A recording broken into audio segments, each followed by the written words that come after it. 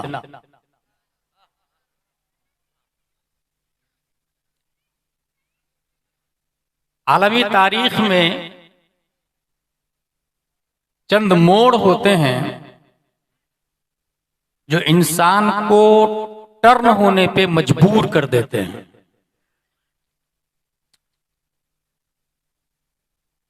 ये सिर्फ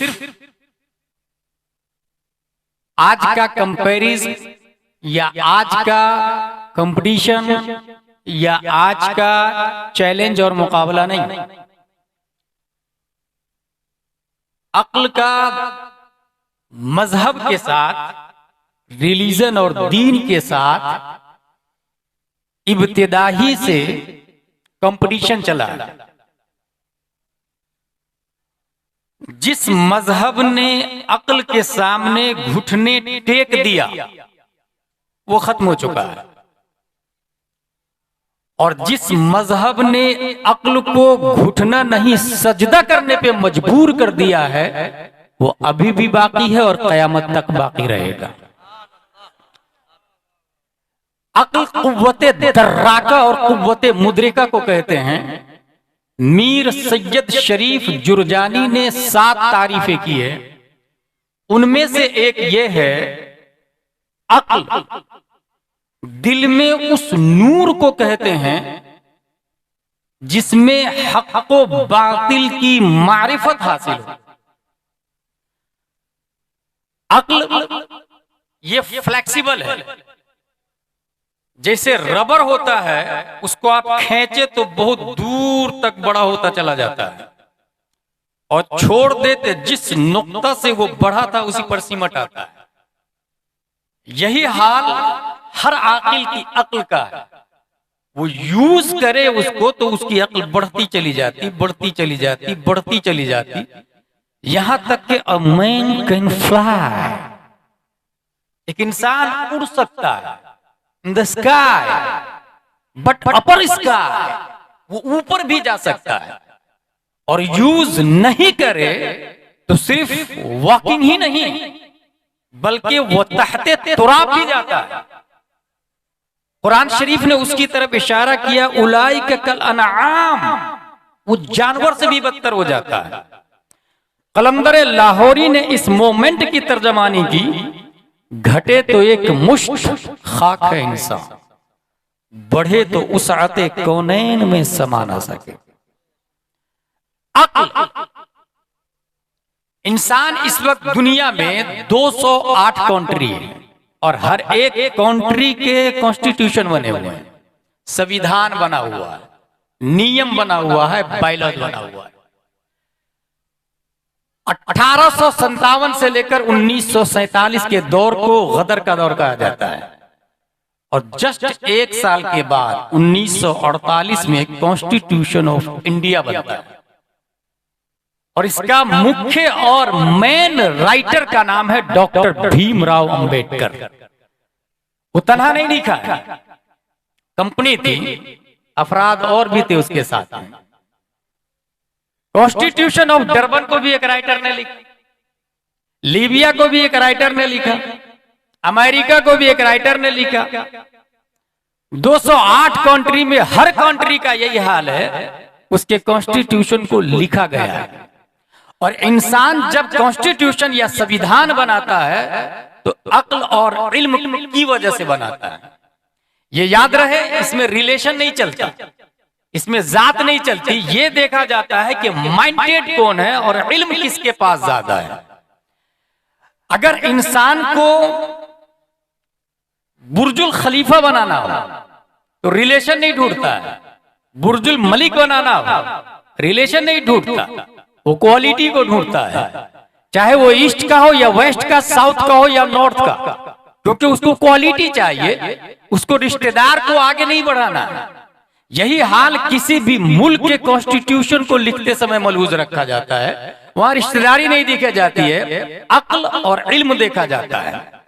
हम ये जानना चाहते हैं कि हुजूर सल्लल्लाहु ताला अलैहि वसल्लम की अक्ल का क्या हाल है और हुजूर सल्लल्लाहु ताला अलैहि वसल्लम के इल्म का क्या हाल है।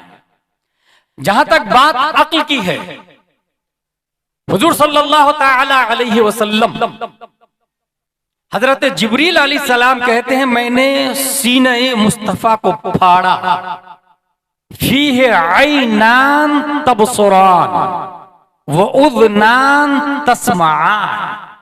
नबी के दिल में 2 कान देखे और दोनों कान सुन रहे थे। 2 आंखें नबी के दिल में देखी मैंने और दोनों आंखें देख रही थी। पता चला सर में 2 कान, दिल में 2 कान, नबी के पास 4 कान, सर में 2 आंखें, दिल में 2 आंखें, नबी के पास 4 आंखें हैं। वाह!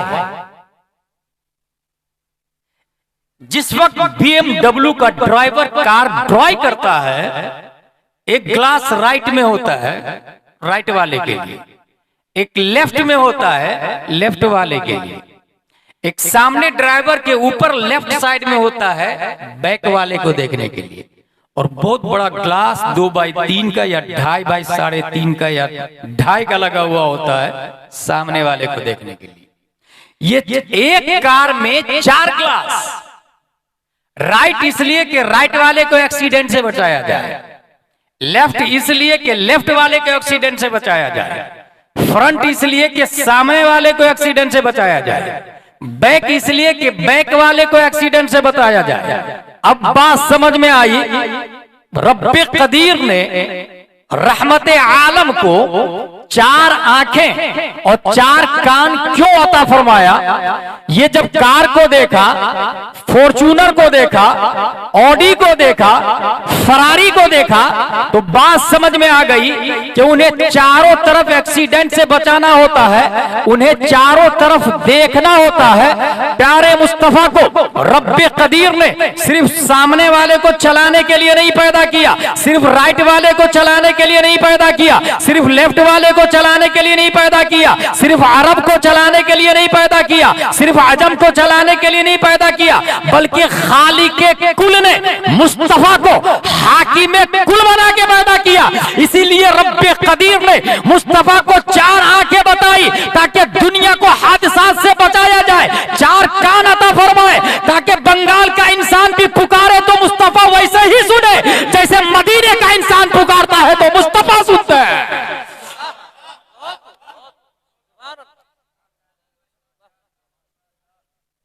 अगर मेमोरी पावर सिर्फ देखें तो मुझे वो हदीस याद आ रही है, इन्नी लअरिफु हजरम बिमक्का कान युसल्लिमु अलैया क़ब्ल अन उबअस व इन्नी लअरिफु अलआन। आपने मुझे देखा होगा यूट्यूब पे, सादात उलमा को देखा होगा लाइव, बार बार देखे या एक बार अच्छे से देखे तो पहचान लेते हैं, लेकिन मैं गुनाहगार, आपको अभी देखूंगा कल नहीं पहचान पाऊंगा। न्यूटन, डार्विन, आइंस्टाइन, जरकाली, अरस्तु, केपलर, फीसा, गौरिस, एपीजे अब्दुल कलाम तक एक इंसान को एक बार देख ले तो हमेशा पहचान लेगा? It is not possible. लेकिन मुस्तफा का हाल यह है कि जिस कंकर को मुस्तफा, पत्थर को मुस्तफा बरसों पहले देख ले, बरसों बाद भी उस पत्थर को मुस्तफा पहचानते हैं। मेमोरी पावर का अंदाजा लगाए कितनी अकल है।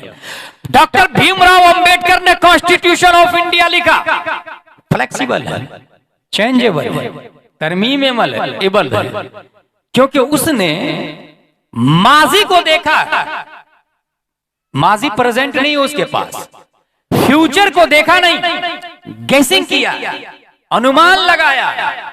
एक ने रेप किया, उसे जेल में डाल दिया ताकि आइंदा कोई रेप नहीं करे। सपोज दैट ये नियम बन गया, कॉन्स्टिट्यूशन ऑफ इंडिया बन गया। फ्यूचर में होगा कि नहीं होगा वो देखा नहीं। इंसान जमाने की 3 किस्में आपने सुना होगा, past, present, future. Doctor Bhimrao समेत पूरी दुनिया का राइटर माजी में होता नहीं, फ्यूचर को देखता नहीं, प्रेजेंट में मौजूद होता, और प्रेजेंट में जो संविधान लिखता है इसीलिए वो फ्यूचर में जाके चेंज करने की जरूरत पड़ती, बदलने की जरूरत पड़ती, हाशिया लगाने की जरूरत पड़ती, शरह लगाने की जरूरत पड़ती, तब्दीली की जरूरत पड़ती। मगर रब्बे कदीर ने कॉन्स्टिट्यूशन ऑफ इंडिया को लिखवाया है, लिखा सहाबा ने है, जुबान मुस्तफा की है, और रब्बे कदीर की बारगाह में फ्यूचर भी प्रेजेंट है, पास्ट भी प्रेजेंट है, मुस्तकबिल भी हाल है, माजी भी हाल है। इसलिए दुनिया का कॉन्स्टिट्यूशन तो बदला जा सकता है, इस्लाम का संविधान कभी बदला नहीं जा सकता, क्योंकि दुनिया का संविधान इंसान लिखता है और इस्लाम का संविधान खाली के इंसान ने लिखा। इसलिए इस्लाम का कॉन्स्टिट्यूशन कभी चेंज करने की जरूरत नहीं पड़ती। ला तब्दील लिकलिमातिल्लाह, कभी भी चेंज करने की जरूरत नहीं पड़ सकती।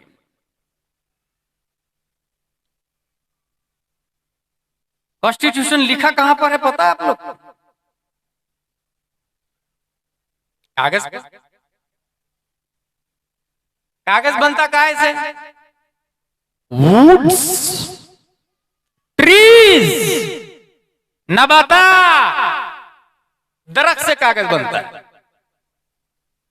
काटा, सुखाया, मशीन में डाला, केमिकल मिलाया, पेपर छापा, पेपर छापने के बाद प्रेस में दिया और उस पर लिखाया भारत का संविधान लिखाया। उस पर ऑक्सफोर्ड वाला, कैम्ब्रिज वाला, जेएनयू वाला, जेएमयू वाला, एमयू वाला कॉन्स्टिट्यूशन ऑफ इंडिया को पढ़ाया। Universities of India, schools of India, colleges of India पढ़ाया। पढ़ने के बाद उस कागज के बारे में कभी आपने सोचा है? जब वो कागज बोसीदा हो जाता है तो उसे भंगार वाले के हवाले कर दिया जाता है, और वो भंगार वाला, कबाड़े वाला उस कागज को होटल वाले के हवाले करता है, और होटल वाला मखसूस साइज में कटिंग करने के बाद उस पर कचौड़ी पकौड़ी समोसा डाल के भेज डालता है। हम और आप खरीदने के बाद उस पेपर को डस्टबिन में डाल देते हैं। यही होता है ना? नगर निगम की गाड़ी आके डस्टबिन को उठा के कचरे की जगह डंप कर देती है जाके। यही सिस्टम मेरे भाई, ये है कॉन्स्टिट्यूशन ऑफ द वर्ल्ड के कागज का हाल। और उसी कागज पर अगर संविधान या कॉन्स्टिट्यूशन लिखने की बजाय उस कागज पर अगर ये लिखा हो वक़रन फी बुयूतिकुन्ना वला तबर्रजना तबर्रुजल जाहिलियतिल ऊला, उस कागज पर ये लिखा हो अल्हम्दुलिल्लाहि रब्बिल आलमीन, उस कागज पर ये लिखा हो वक़ुल लिल मुमिनाति यग़दुदना अबसारहुन्ना व यहफ़ज़ना फ़ुरूजहुन्ना, तो अब एसपी कलेक्टर नहीं, आलिम फाजिल नहीं, रब फतवा देता है ला यमस्सुहु इल्लल मुत्तहरून, बगैर वुजू के इस कागज को छूना भी मत। कागज यू आर बोथ इक्वल, तुम तो सेम थे ना, सेम दरख्त से बने थे, सेम दुकान से खरीदा गया, सेम मशीन से तैयार हुए, खरीदार सेम, बेचवाल same, colour same, quality same, time same, rate same, सब कुछ सेम है। मैं नाली में और तेरे बारे में रब टॉकिंग कर रहा, तेरे बारे में रब फतवा देता है, तेरी अजमत बढ़ कैसे गई? तो उस कागज ने जवाब दिया तेरी छाती पे कॉन्स्टिट्यूशन ऑफ इंडिया लिखा है, इसलिए तू नाली में है। एसपी कलेक्टर तेरे बारे में कोई एफआईआर दर्ज नहीं करता, मगर मुझे कुरान की आयत से निस्बत हो गई है। मुजद्दिद भी बगैर वुजू के छू नहीं सकता है, गौस भी बगैर वुजू के हाथ नहीं लगागा। कुरान की बरकत है कि रब ने मेरा मकाम बढ़ा दिया है।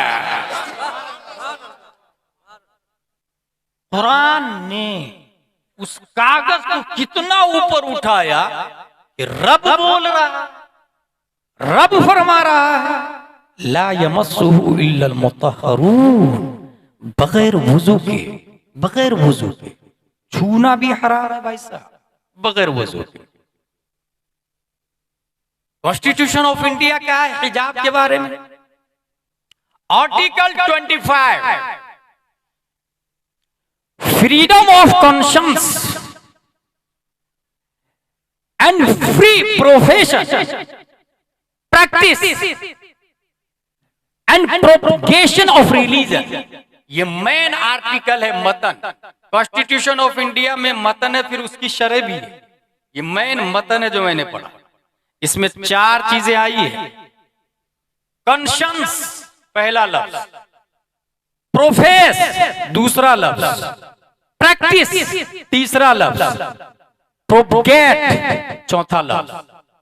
और ये 4 कॉन्शियंस दिल, जमीर, जिसको चाहे दिल में जो आए आजाद, भारत आजाद। कोई किसी पे पाबंदी नहीं लगाएगा कि तूने ऐसा दिल में क्यों रखा, ऐसा क्यों सोचा।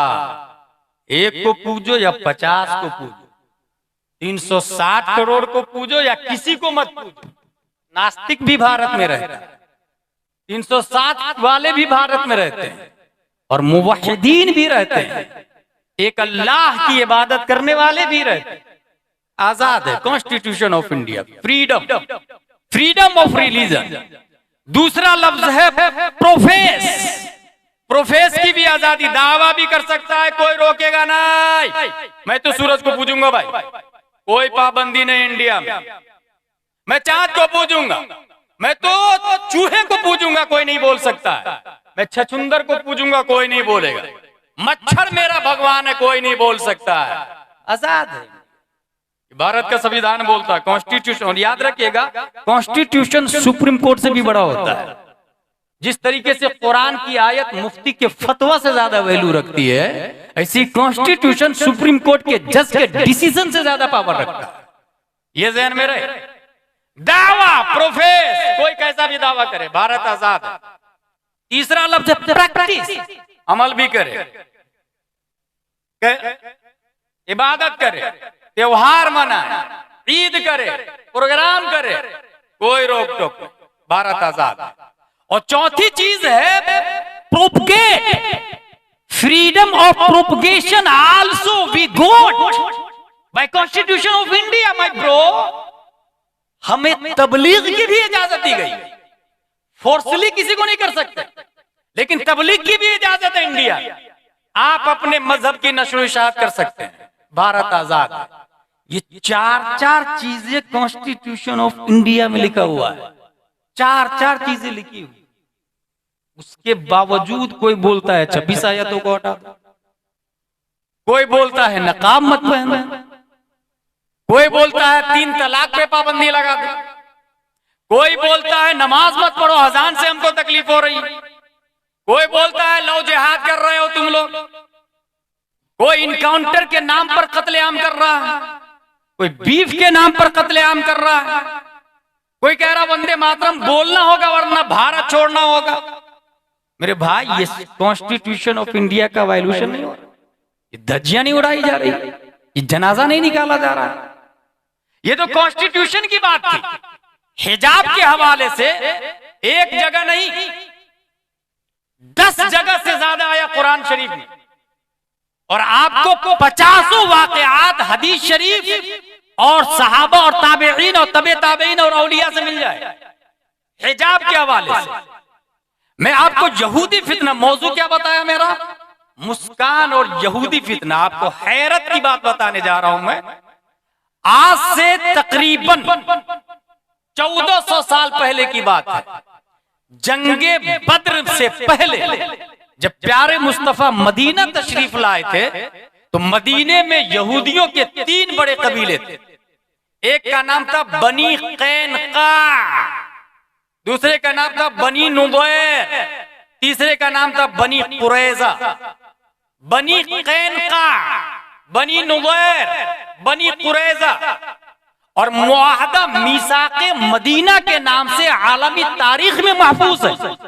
प्यारे मुस्तफा ने मुआहदा किया था, मगर जब जंगे बद्र हुई थी तो सबसे पहले बनी कैनका वालों ने कहा, ए नबी हम तुम्हारा साथ नहीं देंगे, मुआहदा तोड़, खत्म, धज्जियां उड़ा दी। मुनाफिकत की, खुले आम बगावत कर दी। किसने? बनी कैनका ने। सिर्फ यही नहीं, जंगे बद्र में प्यारे मुस्तफा का साथ नहीं दिया, बगावत तो की। एक सहाबिया जब बाजार में आई तो यहूदियों ने नकाब पहन के वो सहाबिया आई। अब देखिए मुस्कान से कहां यहूदियों का दिमाग चलता है और कौन सी साजिश है। बाजार यहूदी में सहाबिया पहुंची है, नकाब पहनकर, हिजाब डालकर। यहूदिया ने कहा कि ए खातून नकाब को उतारो। उस खातून ने कहा नहीं, ये जुज़्वे ला यनफक है, ये हया, शर्म इस्लाम का एक हिस्सा है। यहूदियों ने जबरदस्ती उनके नकाब को उतार दिया, और सिर्फ नकाब को नहीं उतारा, पूरे कपड़े उतार दिए। माज़ल्लाह या रब्बिल आलमीन। ये होना था कि वो सहाबियत चिल्लाई, मुझे बचाओ, मुझे बचाओ, मुझे बचाओ। एक मुस्लिम आया और तलवार लेके उस यहूदी की गर्दन उतार दी, वहीं पर गर्दन उतार दी। ये देखना था कि यहूदी लोग जमा हो गए बनी कैनका वाले, और उस मुस्लिम को शहीद कर दिया।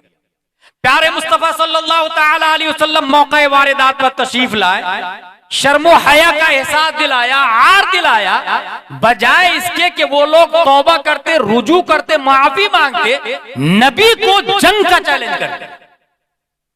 फिर क्या था, सहाबा किराम ने चैलेंज को कबूल कर लिया, और फिर जंगे बनी कैनका हमारे से वजूद में आई है। इस जंग में मुस्तफा मौजूद है, सहाबा किराम मौजूद है। जिन लोगों ने उस सहाबिया के बदन से नकाब उतारा था, प्यारे मुस्तफा सल्लल्लाहु तआला अलैहि वसल्लम के दीवानों को देखकर वो किला में बंद हो गए, डर के मारे अंदर से दरवाजा लगा लिया। एक दिन नहीं, 2 दिन नहीं, 3 दिन नहीं, 1 हफ्ता नहीं, 15 दिन तक किले के अंदर महसूर रहे। जब उन्हें यकीन हो गया कि सिवाय सुलह के कोई चारा नहीं है, दरवाजा खोला, हथियार डाल दिया उन्होंने, औजार डाल दिया उन्होंने, घुटने टेक दिए उन्होंने, किला पर सहाबा ने कब्जा कर लिया। प्यारे मुस्तफा सल्लल्लाहु तआला अलैहि वसल्लम ने फरमाया, ये बहुत बड़े गद्दार है, मुनाफिकाना रविश है इनका, इनकी आदत और अतवार सही नहीं है, इन्हें जिला वतन कर दिया जाए। उनको वहां से भगाया गया। ये मदीने से निकलने के बाद शाम में पहुंचते हैं, और ये फिलिस्तीन और इजराइल, ये वही शाम वाला एरिया है। वहां से आने के बाद इन्होंने धीरे धीरे धीरे नाजायज तौर से जमीन पे कब्जा करना शुरू किया, फिर इजराइल बनाया, अमेरिका का सपोर्ट लिया, और आज के भारत का आरएसएस का इंसान इजराइल से ट्रेनिंग लेता है, वहां वो दिमाग देता है, जानो फिक्र देता है। फिर कर्नाटका में मुस्कान के साथ में हादसा होता है। पता ये चला 1400 साल पहले जो यहूदी सहाबिया के नकाब उतारने की बात कर रहे थे, ये यहूदियों की आज नाजायज औलादे हैं जो आज के मुस्कान को हिजाब उतारने की बातें कर रहे हैं। और जो जो लोग उसकी फिक्र की तायद कर रहे हैं, आप समझ ले ये कोई और नहीं, ये यहूदी मिजाज है, यहूदी फिक्र है। इसलिए तौहीद और रिसालत के शहदाइयों याद रखिएगा, माजी में सहाबा थे, माजी में तलहा थे, माजी में जुबैर थे, माजी में हंसला थे, माजी में उबैदा बिन जर्राह थे, माजी में खालिद बिन वलीद थे। हर जमाने में अल्लाह ने नबी को नायब को पैदा किया। इस जमाने में भी जब बारी आएगी और ये कहा जाएगा कि हिजाब पे पाबंदी लगा दी जाए, जैसा कि आवारा फिक्र लोग बोल रहे हैं, तो जिस तरह हमारे बाप दादा मैदान में उतरे, जान तो दे दिया मगर हिजाब को नहीं दिया। आज भी जब बारी आएगी तो मुस्कान की आवाज से आवाज मिलाकर हम भी जान दे देंगे, मगर मुस्तफा के दीन को बचाएंगे।